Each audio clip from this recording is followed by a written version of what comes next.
Now back home, and our election campaign is entering the final straight, with the coalition apparently edging ahead. Joining us from Canberra is political reporter Matt Doran, and Jane Norman is following Bill Shorten's campaign in Melbourne today. Good morning to both of you. Matt, let's start with you. Take us through the findings of that latest Newspoll. Yeah, not a huge change here, Michael, but no doubt it will make some of the party warlords analyse these figures quite closely over their morning serial. If we take a look at the primary vote, the coalition is up 2 points to 43%. Labor remains steady at 36%, and the Greens have slumped 1 down to 9%, whereas the others, including independents, are also down 1 to 12%. Taking that a bit further and going to the two-party preferred basis, the coalition has increased its position by 1 point, now at 51, compared to Labor's 49. That breaks the deadlock from the last poll that had both parties at 50 apiece. And when it comes to the Better Prime Minister stakes, Malcolm Turnbull has slumped slightly. He's down to 45%, whereas Bill Shorten has dropped slightly as well, down to 30%. But Malcolm Turnbull still holding on to quite a significant lead there. And no doubt, as we are heading into, as you mentioned, the final straight before we get to polling day on Saturday, there will be some talk about what this means, how it will translate to voters heading to the ballot box and casting their vote for who they want to lead the country, and follows on from yesterday's coalition campaign launch in Sydney, where Malcolm Turnbull really pressed the case for a stable government for in the wake of the Brexit, as we were just hearing. So the fallout of that still continuing. Malcolm Turnbull's very much making that part of his campaign pitch and saying that in these economic times, it is only a coalition government that could ably steer Australia through these economic shockwaves that are hitting global markets and global currencies. So playing very much into that, and no doubt we'll be hearing much more about that throughout this week of campaigning. Indeed, Jane Norman, let's go to you. The Newspoll puts further pressure on Bill Shorten to campaign furiously in these final 5 days.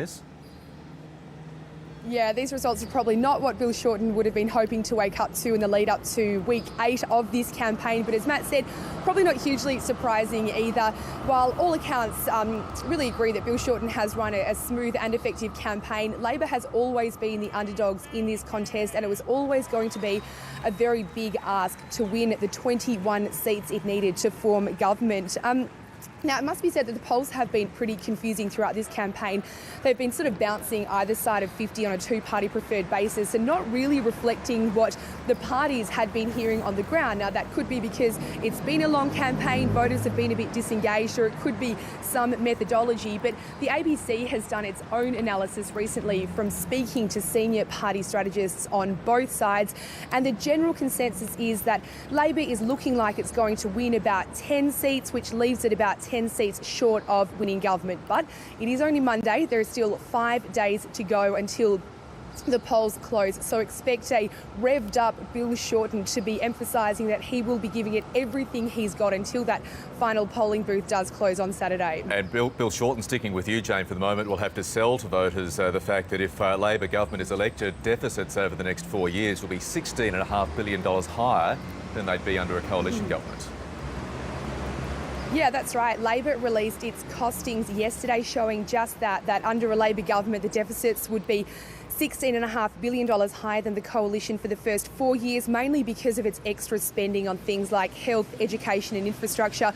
But Labor insists that it would return the budget to balance at the same time as the coalition in around 2020-2021. Now, what we saw yesterday from Labor's economic team was they're looking really long term, which can be precarious given the nature of government incomes. But they say that their savings measures like negative gearing and cutting the capital gains tax discount are long-term structural reforms that the budget needs. So Labor says with those savings measures, it'll actually be delivering bigger surpluses than the coalition over the next 10 years. But the coalition already has its line of attack set up. Yesterday we saw Treasurer Scott Morrison come out labelling Labor a AAA threat to Australia's AAA credit rating, confirming higher deficits, which he says means higher debt and higher taxes. So expect to hear much more of that today. The coalition very much prosecuting that argument. OK, Jane, Bill Shorten at least starting his day in Melbourne. Matt, what has the Prime Minister got in store today?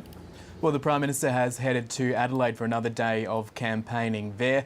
South Australia is a great concern for both major parties, not so because of the campaign that Labor and the Coalition are waging, but more so because of the X Factor, Nick Xenophon there. We've heard much about what his influence on this campaign, on the makeup of the next Parliament could be. There is some discussion that he could get an extra 2 to 3 senators on his Nick Xenophon team ticket. He could also have a good chance of taking some lower house seats as well. There's much talk about the seat of Mayo up in the Adelaide Hills, held by the Liberals' Jamie Briggs, but at the very least he will erode some support that the major parties have there. So no doubt Malcolm Turnbull trying to make a last pitch in Adelaide to try and shore up some of his support there. OK, we'll leave it there. Matt Doran in Canberra and Jane Norman in Melbourne. Thank you both.